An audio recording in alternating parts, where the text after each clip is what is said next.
Hello everyone, स्वागत है आपका अपने यूट्यूब चैनल डायमंड एकेडमी पर। मैं प्रोफेसर, जैसा कि आप लोग जानते हैं, हम लोग railway group D PYQ series चला रहे हैं, जिसमें विगत वर्षों में पूछे गए क्वेश्चन आंसर्स की एक श्रृंखला है, जिसमें मैं GS को कवर करता हूं। तो उसी कड़ी में आज चौथा लेक्चर है। कौन सा है? आज फोर्थ लेक्चर है, जिसमें हम थ्योरी और PYQ दोनों सॉल्व करेंगे। पहले थोड़ी सी थ्योरी देखेंगे, उसके बाद क्वेश्चन सॉल्व करेंगे। तो चलिए बिना देरी किए हुए हम स्टार्ट करते हैं। लेकिन उससे पहले एक रिक्वेस्ट है, please subscribe the channel and share the video. आज का लेक्चर स्टार्ट करने से पहले मैं आपको एक कहानी सुनाता हूँ। एक बच्चा था, छोटा सा, बहुत ही गरीब। वो ऐसे रास्ते में जा रहा होता है, उसको शायरी करने का शौक होता है, और वो एक पियानो देखता है। और पियानो देखते हुए जब जो दुकान वाला बाहर निकलता है तो उससे कहता है, बच्चे क्या चाहिए? तो वो कहता है, मैं इस पियानो को एक दिन खरीदूंगा। मतलब वो कहना चाहता था कि मैं इसको खरीदना चाहता हूँ, लेकिन मेरी हिम्मत नहीं है। उस दिन उस बच्चे को उसने एक शायरी बताई, शायरी या फिर एक कहानी बताई। उसने कहा कि ये जितने भी आज के टाइम पे जितने भी लोग तुमको सक्सेस दिख रहे हैं, वो अपना निर्णय सही टाइम पे लेते थे। यानी उन लोगों ने सही टाइम पे अपना पियानो खरीद लिया था, इसलिए आज वो शायर है। तो इससे हमें सीख मिलती है, अगर हम सही टाइम पे निर्णय लेते हैं तो हमारे एग्ज़ाम, हमारा कैरियर, सब कुछ सही हो सकता है। तो बिना देरी किए हुए हम लेक्चर स्टार्ट करते हैं। लेकिन आप लोग पढ़ाई कीजिए, वरना जब एक बार गाड़ी छूट जाती है तो फिर वो हाथ नहीं आती है। चलिए तो आज स्टार्ट करते हैं लेक्चर नंबर 4। हम लोग सिंधु घाटी सभ्यता पढ़ रहे थे, जिसमें कल हमने एक लेक्चर किया था। आज उससे आगे हम पढ़ेंगे। कल हमने सिंधु घाटी सभ्यता के बारे में प्रीवियस क्वेश्चन किए थे, आज थ्योरी और थोड़ा सा आगे पढ़ेंगे, ठीक है। तो सबसे पहले हम लोग आज जानते हैं मोहरों के बारे में। मोहर जानते हो आप लोग? मोहर मतलब स्टाम्प देखा, जो आजकल आप लोग कभी कहीं जाते होंगे, जो तो उस पर लगाया जाता है, सील टाइप की सील होती है, उसी को मोहर बोलते हैं। तो उस टाइम सिंधु घाटी सभ्यता में भी मोहर चलती थी। मोहर किस लिए चलती थी? किसी चीज़ को वैलिडेट करने के लिए। वैलिडेट मतलब किसी चीज़ को मानक तय करने के लिए। मानक मतलब ये चीज़ वहाँ से वैलिडेट होके आई है और ये अप्रूव है। अप्रूव यानी फैक्ट है, सिद्धांतिक है। तो उसी को हम मोहर कहते थे। मोहर सबसे पहले सिंधु घाटी सभ्यता के मोहर चौकोर होते थे, ठीक है, चौकोर होते थे मोस्टली। और वो सेल खड़ी के पत्थर पे बनाए जाते थे, सेल खड़ी। और उस पर मोस्टली चित्र, मोहरों पे क्या होते थे? चित्र किसके होते थे? भैंस, हाथी, बाघ, गेंडा। एक सींग वाले गेंडे की सबसे ज़्यादा मोहरें मिली हैं, और हिरण। इसके बाद आता है शिल्प। सिंधु घाटी सभ्यता, ये हड़प्पा सभ्यता के समय का शिल्प किया गया था। शिल्प का मतलब समझते हैं आप लोग?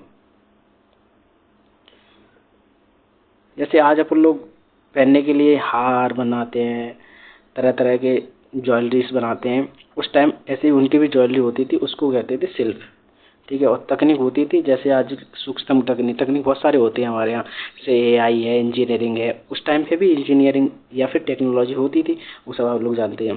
तो उस टाइम क्या होता था? कांच के औजार, कांसे से औजार बनाए जाते थे।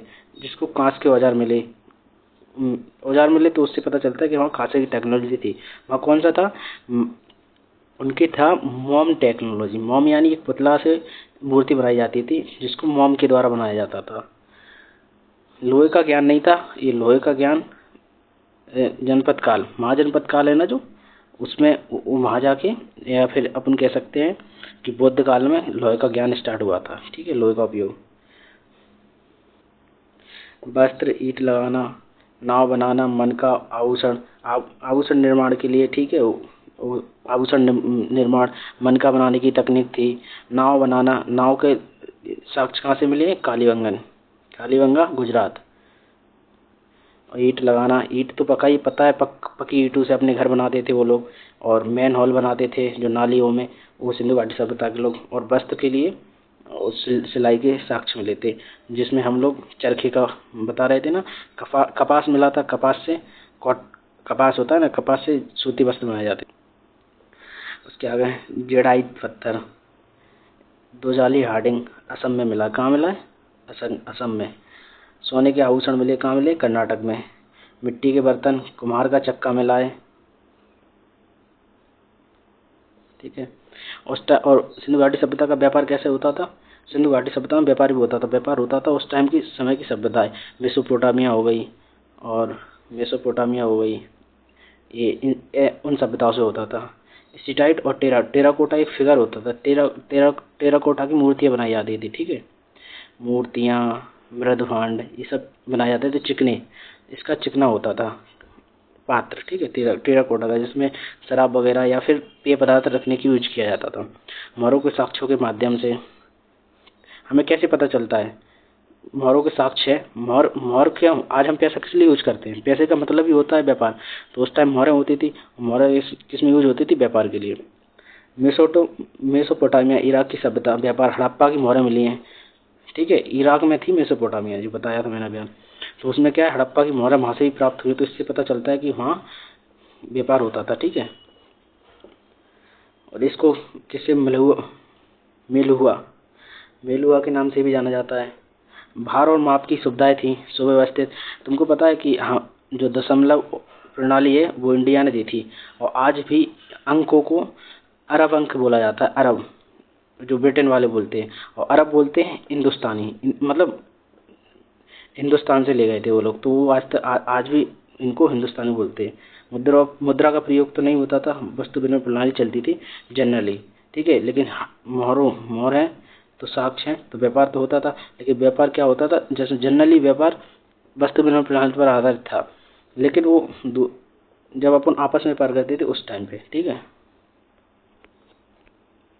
अब हड़प्पा सभ्यता के व्यापारिक स्थल, जहाँ से व्यापार होने के साक्ष्य मिले, और जो जहाँ से व्यापार होता था। सबसे पहले मेसोपोटामिया से साक्ष्य मिले। दो नदियाँ, वहाँ दो नदियाँ हैं, कहाँ? इराक में, टिग्रिस और यूफ्रेटिस।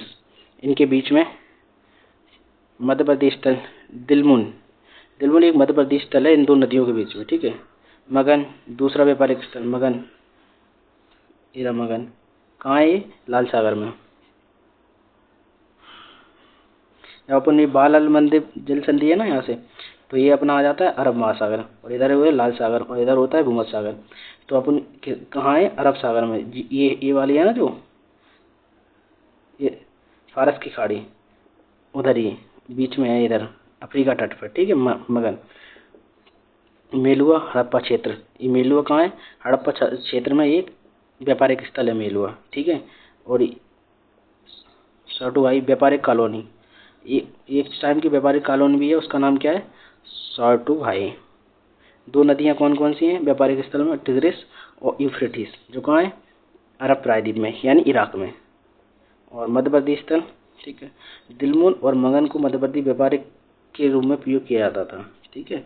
दिलमुन और मगन को, जैसे कि अपन व्यापार करते हैं तो एक क्षेत्र से दूसरे क्षेत्र जा रहा है, बीच में रोकने के लिए किसका प्रयोग किया जाता? दिलमुन और मगन का, ठीक है।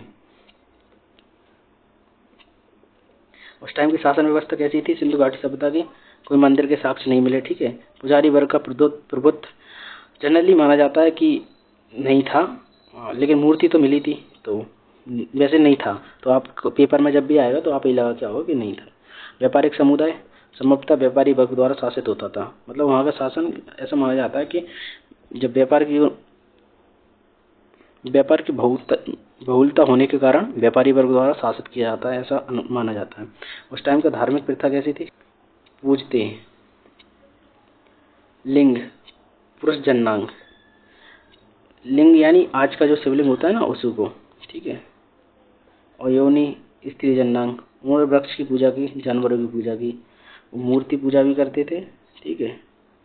और प्रकृति पूजा भी थे, यज्ञ भी करते थे ये लोग, और जानवरों की पूजा भी करते थे, और वृक्षों की पूजा भी करते थे। लिपि, उस टाइम की लिपि कैसी है?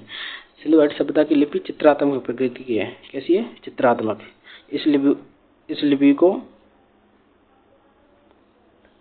लिपि को वास्त्रोफेडोन क्या कहा जाता है? वास्त्रोफेडोन। लेखन की दिशा की पंक्तियां बदलती रहती है। इस टाइम की सिंधु घाटी सभ्यता की मूर्तियां मिली। नृत्य करती प्रतिमा, नृत्यांगनी की मूर्ति है जो कांस्य की है। ठीक है, ये क्वेश्चन कभी भी पूछा जा सकता है, कहीं भी पूछा जा सकता है। कांस्य से बनी है, त्रिभंग मुद्रा में नृत्य करती है ये वाली। ठीक है, ये लेडीज है, थोड़ा दिख नहीं रहा है, कट गया है। और दाढ़ी वाला पुरुष एरा। ठीक है, ये किससे बना है? सॉफ्टस्टोन से बना है, स्टीटाइट, और मोहनजोदड़ो से प्राप्त हुआ था। अब उस टाइम से संबंधित स्थल, हड़प्पा पंजाब में, चंगोदड़ो सिंध में, मोहनजोदड़ो भी सिंध में, लोथल कहाँ है? गुजरात में है। गुजरात में क्या है? कालीबंगन भी है। ठीक है, कालीबंगा, सॉरी राजस्थान में कालीबंगा। धौलावीरा है गुजरात में। क्या है? धौलावीरा, सॉरी भाई, गलती, आई एम सॉरी, धौलावीरा। ठीक है, धौलावीरा गुजरात में। सुरका केंद्र सुरकोटाड़ा, राखीगढ़ी हरियाणा में, भिराना हरियाणा में, बनवाली भी हरियाणा में। ठीक है, तो अब और इसकी खोज किसने की? ये खोजकर्ता और नदी। ठीक है, तो हड़प्पा किसकी है? रावी नदी किनारे 1951 में इसकी खोज किसने की थी? दयाराम साहनी ने। एक पंक्ति में यहाँ क्या मिले थे? छह नारागार। अनानागार मतलब होता है ग्रेनीज, ग्रेनीज मतलब होता है जहाँ अनाज रखते थे, खाद्य वस्तुएं रखते थे। ठीक है, और चंगोदड़ो सिंध में है, जो आप आज के बलूचिस्तान में। ठीक है, सिंधु गोपाल मजूमदार ने इसकी खोज की थी, और सिंधु नदी के किनारे है ये, और इसमें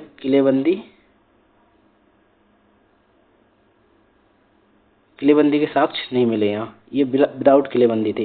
जैसे कि तुमको पता है, हड़प्पा सभ्यता के शहर दो भागों में विभाजित थे, निचला शहर और पश्चिमी और पूर्व। पश्चिम था छोटा लेकिन ऊंचे स्थान पे, पूर्व था बड़ा और निचले स्थान पे। ठीक है, अब आता है मोहनजोदड़ो। इसको क्या मृतकों का टीला भी कहा जाता है। ये भी सिंधु नदी किनारे आर.डी. बनर्जी ने इसकी खोज की थी।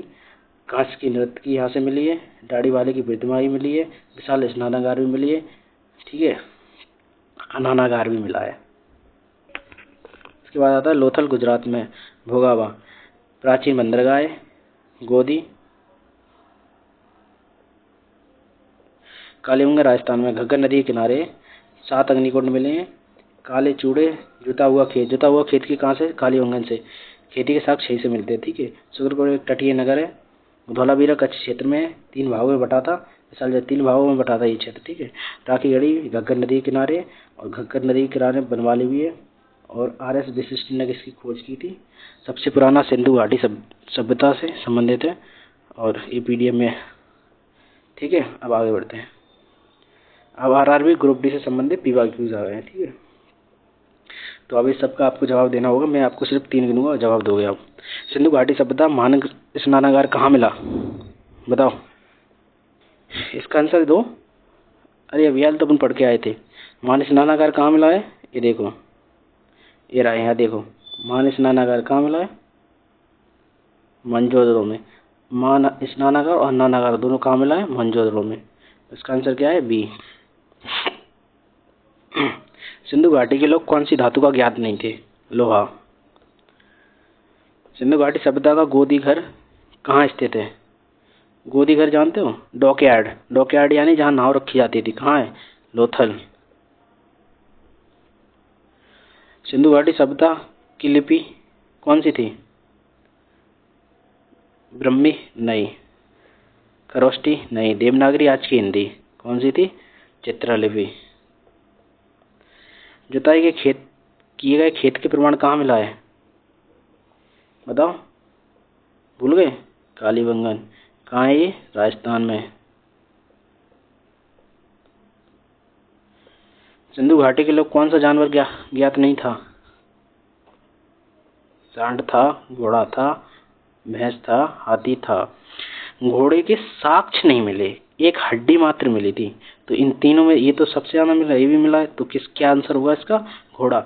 अगर घोड़ा, सांड, हाथी, भैंस और घोड़ा, अगर घोड़ा नहीं होता यहाँ, या फिर ये तीनों नहीं होते, ठीक है, तो अगर घोड़ा अकेला होता तो घोड़ा आंसर गलत हो जाता, फिर इसकी जगह कुछ और होता। ठीक है, सिंधु घाटी के लोग किस में कुशल थे? लोह निर्माण नहीं। नगर नियोजन यस। सिंधु घाटी के लोग मुख्य व्यवसाय था, सॉरी इसका सही से एक्सप्लेनेशन नहीं दिया था, बता दो।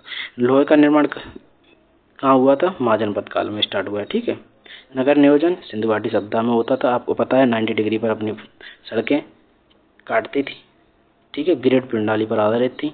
ग्रिड का एक संबंध देशांतर अक्षांश देशांतर से भी होता है, याद रखना। खगोल विज्ञान नहीं, इतना ज्ञान नहीं था क्योंकि आर्यभट्ट ने इसकी खोज की थी अपना, आपको पता ही होगा, तो वो तो इधर से आना स्टार्ट। रेशम की बुनाई हाँ काफ़ी हद तक होता था, लेकिन ये इतनी वृहद मात्रा में नहीं होता था। तो सबसे मेन क्या है? नगर नियोजन, यही वहाँ की अद्वितीय विशेषता थी। सिंधु घाटी के लोगों का मुख्य व्यवसाय था मछली पकड़ना, हो सकता है लेकिन अभी होल्ड पे रखते हैं, ठीक है। शिक्षण हो सकता है, सैन्य हो सकता है, नहीं सैन्य बिल्कुल भी नहीं हो सकता। शिक्षण प्राप्त करते होंगे, लेकिन अब उस टाइम जब लिपि थी तो पढ़ते तो होंगे ही, तो लेकिन उसके हमको साक्ष्य प्राप्त नहीं हुए। लेकिन सबसे ज़्यादा साक्ष्य किसकी है? कृषि की। तो क्या है आंसर? कृषि है। सिंधु घाटी के लोग द्वारा कौन सी फसल नहीं उगाई जाती थी? नहीं उगाई जाती थी चावल। इन नवपाषाण कालिक स्थल में प्राप्त हुई थी हम लोगों को, ठीक है। पशुपति मौर्य किससे संबंधित है? सेब। सूर्य, इंद्र, विष्णु, ये सब वैदिक काल के देवता हैं, उत्तर वैदिक काल के, ठीक है, या ऋग्वैदिक काल बोल लो तुम। सिंधु नगर में गढ़ नहीं था, चमोदड़ो, ये बिना किले वाला शहर था जो हम पीछे पढ़ के आए थे, याद रहना चाहिए आप लोगों को ये सब। सिंधु घाटी सभ्यता किस युग से संबंधित थी? ताम्रयुग, कांस्य युग, पाषाण युग, लोह युग। लोह युग नहीं, पाषाण युग तो प्रापाषाण काल, मध्यपाषाण काल, नवपाषाण काल, क्योंकि ये था कितना, एक 40,000 बीसी से 4,000 बीसी तक, ठीक है। और कांस्य युग था, आप जानते हो, 3900 बीसी से 1000 बीसी। उसके बाद आता है ताम्र युग, उसके बाद आता है लोह युग। तो इसका सही आंसर क्या है? कांस्य युग। सिंधु घाटी के तौल और माप पर आधारित